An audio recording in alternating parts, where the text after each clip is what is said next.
GTR ERP সফটওয়্যারের attendance management সেকশনের leave balance যে অপশনটি আছে সেটি দেখব। আমরা গত ভিডিওতে আমাদের লিভ এন্ট্রি সম্পর্কে জেনেছিলাম।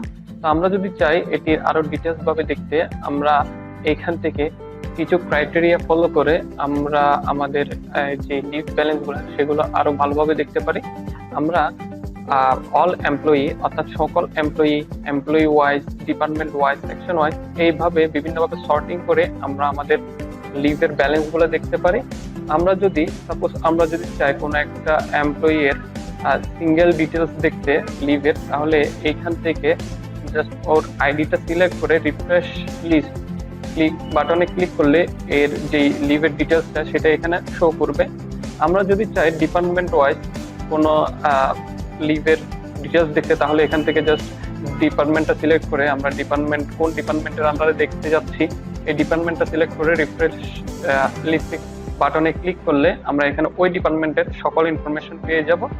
আমরা যদি কোনো একটি রেকর্ডকে আপডেট করতে চাই, তাহলে এখান থেকে ওই রেকর্ডটি সিলেক্ট করে আমরা সরাসরি ট্যাবলের মাধ্যমে এখান থেকে ডাটা ইনপুট দিয়ে আপডেট করতে পারি। অথবা আমরা যদি এখান থেকে এই ট্যাবলে ক্যাজুয়াল লিভ, সিক লিভ এবং আনলিভের যেই ডিটেলসটা, যেই ভ্যালুটা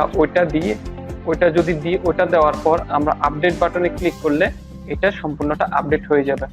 আমরা সম্পূর্ণ ডাটাটা যদি একেবারে আপডেট করতে চাই, তাহলে আমরা সিলেক্ট অল যে বাটনটি আছে, সিলেক্ট অল বাটনে ক্লিক করে আমরা সবগুলা রেকর্ডকে একসাথে সিলেক্ট করে ফিল বাটনে যদি ক্লিক করি, তাহলে ওই ডাটাগুলো সম্পূর্ণ টেবলে ফিল আপ হয়ে যাবে। এরপর যদি আমরা আপডেট বাটনে ক্লিক করি, তাহলে ওই সম্পূর্ণ টেবলটি ওই ভ্যালু অনুযায়ী আপডেট হয়ে যাবে।